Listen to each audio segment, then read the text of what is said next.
Get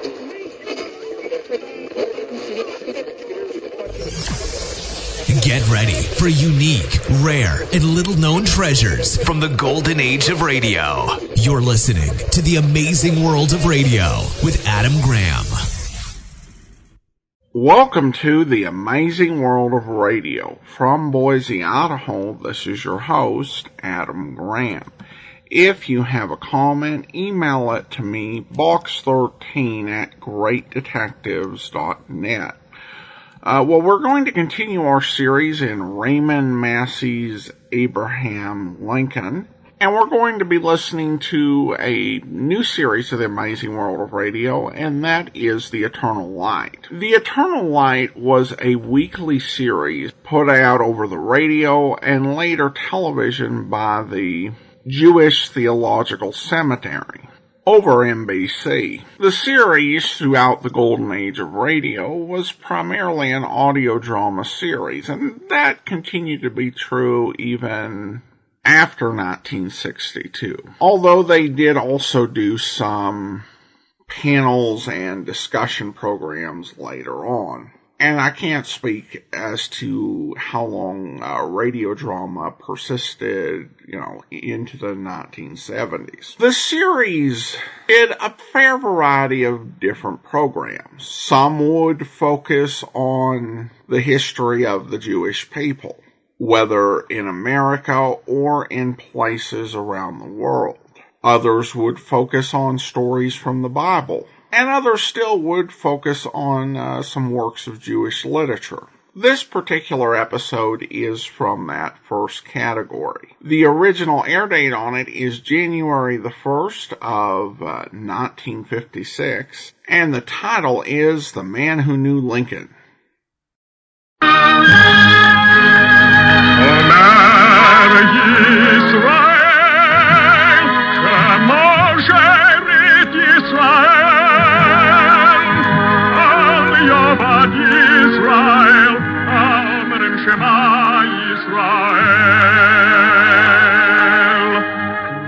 And the Lord spake unto Moses, saying, Command the children of Israel that they bring unto thee pure oil olive, beaten for the light, to cause the lamps to burn continually in the tabernacle of the congregation. And it shall be a statute forever in your generations.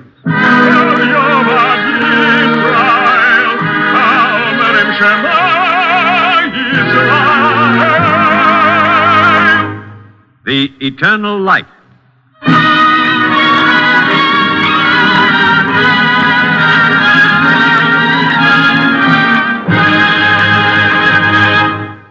The National Broadcasting Company and its affiliated independent stations present The Eternal Light, a program which comes to you under the auspices of the Jewish Theological Seminary of America. Today's program comes to you from Cleveland, Ohio, through the facilities of station WTAM. It is entitled The Man Who Knew Lincoln, was written by Virginia Mazer, and stars the distinguished actor Raymond Massey. Donald Buca as Edward Rosewater. This program marks the anniversary of the historic Emancipation Proclamation. Go down, Moses, way down in Egypt land. Tell old Pharaoh to let my people go. January the 1st, 1863. The day began like any other day.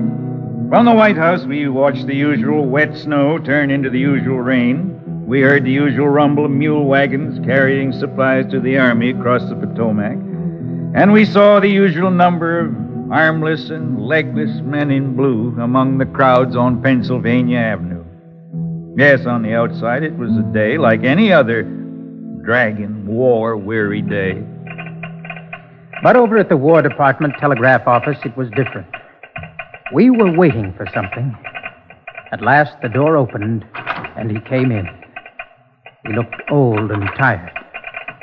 He came in quietly, as usual, a folded piece of foolscap in his hand.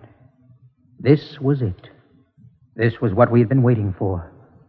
No trumpets sounded, no guns were fired. Instead, he warmed his hands at the coal fire, then turned to me at the telegraph key. Any news for me this morning, young fella? No, sir, not so far. No news is good news, I guess. Not always. A fisherman doesn't call it good luck when he can't get a bite, now does he? No, sir, I guess not. I have these papers here. I want one of you boys to take it down for me and send it out over the wire. Will you oblige me, Mr. Rosewater? Of course, sir, gladly. For 6 months, would you believe it, I've been writing on this thing, and this is all I come up with. 2 sheets of foolscap. But it's better to say too little than too much. Don't want to be like that long-winded politician back home. Folks always said the reason his speeches were so boring was he got started talking and was too lazy to stop. Anyway, here it is. 2 sheets of foolscap. But they'll make a difference in a lot of people's lives. We'll see. You ready, Mr. Rosewater? Ready, Mr. Lincoln. By the President of the United States, a proclamation. All persons held as slaves within any state or designated part of a state, the people whereof shall be in rebellion against the United States, shall be thenceforward, and forever free. Go down, Moses, way down in Egypt land. Tell old Pharaoh to let my people go. January the 1st, 1863. A day much like any other day, but with this difference.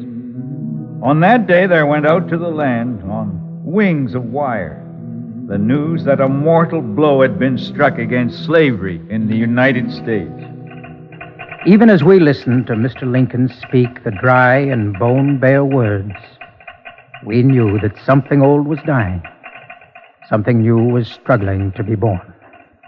And upon this act, sincerely believed to be an act of justice warranted by the Constitution upon military necessity, I invoke the considerate judgment of mankind and the gracious favor of Almighty God.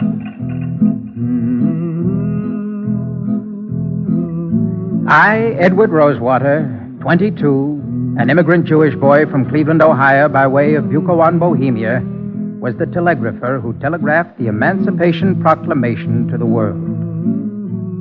Only in America, I think, could this have happened. The Rosewaters had arrived in Cleveland in the year 1854, same year that Illinois sent me, Abe Lincoln, to the Congress for the first time. They'd come to the New World to escape the sorrows of the old, but at first glance they could see little difference. Poverty was here to greet them like an old relation. Old clothes, I buy old clothes, and the old clothes today, and the old clothes. Like my father, the father of Edward Rosewater, had dreams of glory for his sons, but bread came first. There were 9 hungry children to be fed, so Edward, the oldest, was sent out into the hurly-burly with a peddler's pack. Well, what do you want, boy? Please, ma'am. I have needles, thread, buttons, ribbon. Don't need any. On your way. Wait, they got any braid? Braid? No braid. Well, go along then.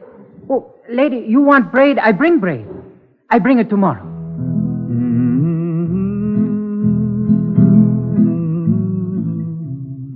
Oh, it's you again. What do you want now? You say braid, I bring braid.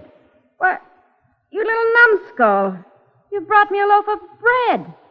I said braid, not bread. Don't you foreigners know nothing? America was cruel. America had no heart.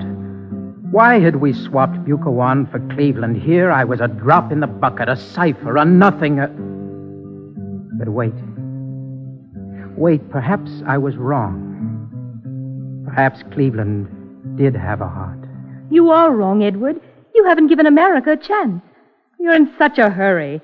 How long have you been here? 2 years? 3? 4 this October 19th. What have I accomplished, Leah? Why, ever so much. Look at you. You began as a peddler, and now you're a full-fledged clerk in the biggest dry goods store in town. Well, that's what I'm talking about. I didn't come to My America father says you're the best clerk he ever had. Why, I heard him tell Mr. Loeb the other day that you're the only clerk he ever saw who could wrap a package without using any string. Leah, I didn't come to America to learn to wrap calico. My father's store carries silk goods, too, I'll have you know. Well, now, look here. I'm not running down your father's store. It's a perfectly good store. It's just that I want... What? What do you want, Edward? What did I want? Who at 18 can say what he wants? I wanted the world with a string around it. But Edward Rosewater wanted something more, too. I knew because I felt the same mute longings as a backwoods boy in Illinois. It's as easy as falling off a log, Ed. Just a series of dots and dashes. That's all there is to it. They call it the Morse code. You really think I'll be able to learn it? A guy with your brains, it's simple. Nothing to it. I'll give you my manual and some pointers, and you come down here to the depot every night and practice. The station master says it's okay. You're awfully good to do this for me, Warren. Forget it. I want to get you out from behind that counter. This is the land of opportunity. Telegraphy is a common profession. Lots of openings for operators these days. No telling, Ed, how far this will take you. Leah, now that I'm leaving Cleveland, I hate to go. There's so many fine people here. People like your father, and Mr. Coleman, and Warren, and... Well, you know what I mean. I think so, Ed. I think I ought to tell you it's been a very enjoyable friendship. On my part, I mean. On my part, too. Leah... Well, I guess I better go. I guess so, Ed. Remember, Cleveland will always be waiting for you. Do you mean that? Oh, of course I mean it. I'm a very sincere kind of person. Leah, look, this may come as a surprise to you, but I'd like to kiss you goodbye. That is, if you wouldn't... Why, Ed, I don't know what to answer. What would my father say here in broad daylight in front of everybody? I don't care what he'd say. I'm not kissing your father. Leah. You better go now. You'll miss your train. Goodbye, Leah. Goodbye, Ed. From Cleveland, I went to Oberlin, Ohio. And from Oberlin, I went south to Tennessee to take charge of a telegraph office there. Dear Leah, it's hot down here. 104 in the shade today. But the people are fine, just like the people back home. Dear Leah, something happened today. I've always believed that slavery was wrong, but it was a private kind of feeling. Today I saw a little colored girl being sold as a slave. It made me sick to my soul. Before I knew what I was doing. What am I bid? What am I bid? $100. $100. I have a bid of $100. Stop it! You can't do this! Don't you see that she's just a little girl? What's the matter with that fella anyway? The heat's got him. Well, look at her! You can't sell a little girl for money like you do a horse or a cow. Nobody's got the right to say what a human being is worth.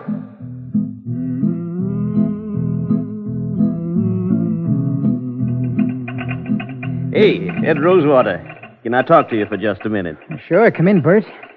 Anything you wanted to talk about in particular? Well, I figured you'd know. You mean about what happened this afternoon? Uh-huh. Folks are sort of upset about what you did. So help me, Bert, I had to. I couldn't stop myself when I saw that little girl up there in that auction block. I know how you feel. I didn't like it any more than you did, I reckon. But it's the way things are down here. Well, then they ought to be changed. A lot of things ought to be changed, Ed. Down here, we got slaves growing our cotton. Well, maybe that's wrong, but it's our business. Up north, you take our cotton, spin it into cloth, and, well, I hear tell the folks that work in your factories ain't much better off than our slaves. Maybe that's wrong, too. But it's your business. See what I mean? I see, all right, but I don't agree with you. Right and wrong aren't a matter of geography. We're one country. Now, what's your business is my business. What's mine is yours. No, folks around here don't hold that view. They say you had no right meddling into what doesn't concern you. But it does concern me. I'm a human being, and so is that little girl. I couldn't stand there and watch Ed, her... I told you. I didn't like it any more than you did. But it's the way things are down here. If you don't like it. Bert, there's a town down in Alabama that needs a telegraph operator. I think I'll take a look at things down there. You're crazy. What you want to go messing around down in Alabama for? Well, for one thing, I don't like to quit under fire. And for another thing, Bert, I just happen to like the South, believe it or not. I like it.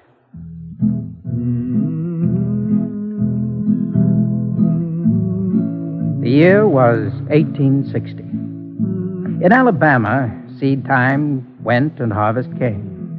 And over the telegraph, I heard the words a man named Lincoln spoke to a man named Douglas.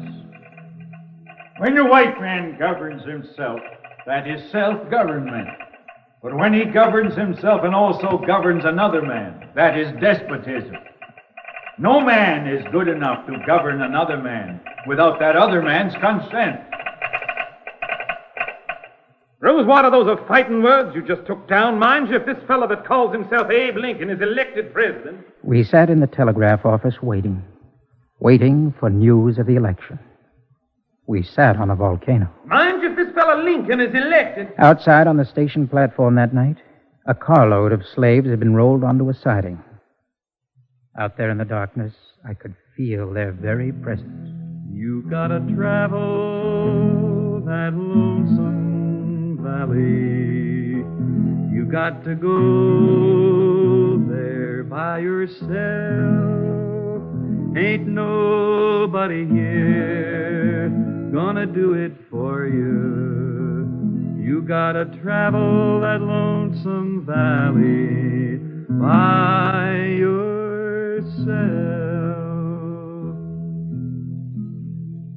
What you pulling the shade down for, Ed? It's hot. It's them.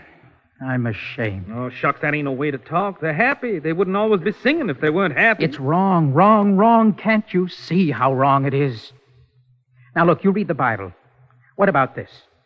Woe to him that buildeth his house by unrighteousness, and his chambers by injustice. Woe to him that useth his neighbor's service without wages, and giveth him not his hire. Stop ranting and raving, man. Get the telegraph. What'd it say? Wait a minute. Thank God. Ed, tell me. He won. Lincoln won. You're just saying that to aggravate me. No, it's the truth, so help me. Well, Ed, this means war. Where you going? I'm going outside to tell them in the boxcar. Listen, all of you! All of you listen! Lincoln's won! Hurrah for Lincoln! Hurrah for Abe Lincoln and the Union! Oh, freedom, freedom. Oh, freedom. Oh, freedom after a while. And before I'd be a slave, I'll be buried in my grave and go home to my Lord and be free. I told you Cleveland would be waiting for you, Ed. Leah, it's hard for me to tell you this, but I'm not staying. Now, please don't look like that. But you've been away 2 years. 2 whole years. I know. Oh, I don't care how it sounds. I'm tired of being prim and proper. I'm tired of being a lady, and I'm tired of waiting. When you go this time, Ed, you've got to take me with you. You've got to believe me. I want to take you with me more than anything in the world, but I can't, Leah. I'm going into the Army. The Army? But you wrote me from the South that telegraph operators are exempt. I don't want to be exempt. I want to be in it. Leah, if a thing is wrong, you fight it. You just don't stand in a corner with your face to a wall.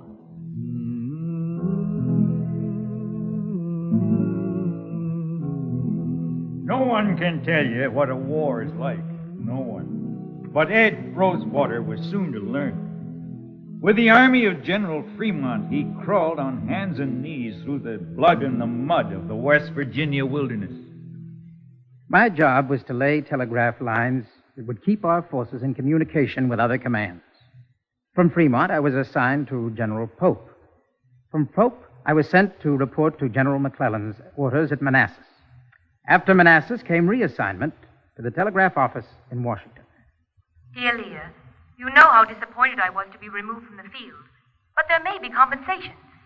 They say the president spends more time here at the telegraph office than anywhere else. I may be lucky enough to meet him. Any news for me this morning, young fella? Nothing so far, sir. Excuse me. I mean, nothing so far, Mr. Lincoln. Mr. President. Never mind the title. You're new, aren't you? Yes, sir. Tell me your name. Rosewater, sir. Edward Rosewater. I don't think I ever heard that name before. Well, it's really Rosenwasser, sir. My father Americanized it. I see. Wasser. That's German for water, isn't it? Yes, sir, it is. So you weren't born in this country, eh? No, sir, in Bohemia, a place called Bukowan. You've probably never heard of it, sir. Don't apologize.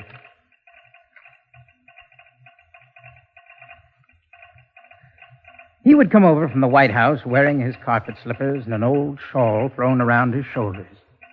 Often as not, he would give us his messages directly without bothering to write them out. To General McClellan, hold on with a bulldog grip and chew and choke as much as possible.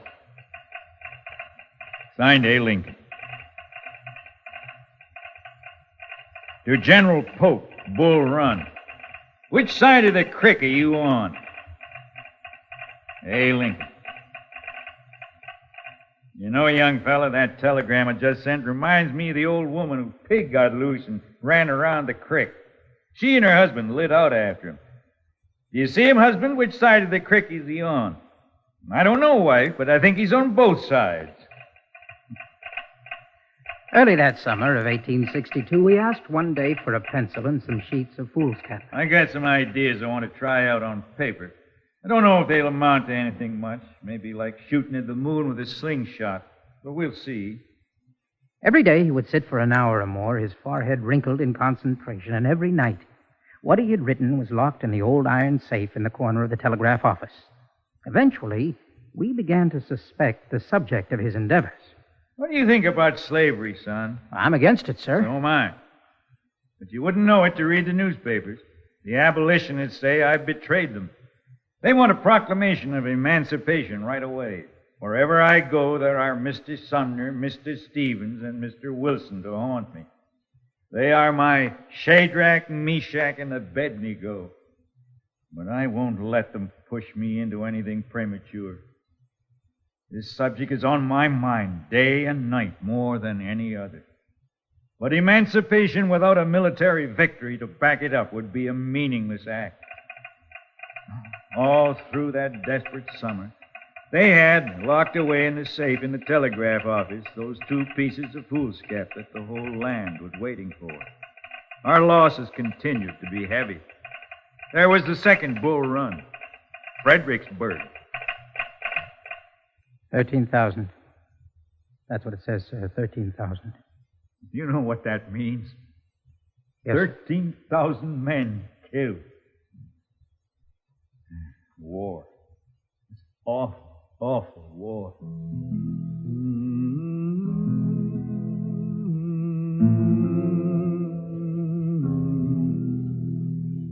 Well, what do you got for me this morning? We're just sending a messenger to the White House, sir. It's good news. Let me see. Here, sir. Thank God. McClellan has stopped Lee at Antietam. I think I'll just take a look at those papers we got stashed away in the safe. It may be now that the time is right. Up to now, with our armies in retreat everywhere, it might have been nothing but a big noise. Did you boys ever hear about the 2 hunters lost in the woods at night? They kept hearing a strange noise. They didn't know what it was, and they kept beating around the bushes, but they couldn't find anything. Let's go on, one of them said finally. Whatever it is, it's nothing but a noise. Whatever else I am, the Lord let me be remembered as something more than a noise. Go down, Moses, way down in Egypt land. Tell old Pharaoh to let my people go. The day began like any other dragging, war-weary day. But we in the telegraph office were waiting for something. At last he came in, looking old and tired, a folded piece of paper in his hand. This was it. You ready, Mr. Rosewater?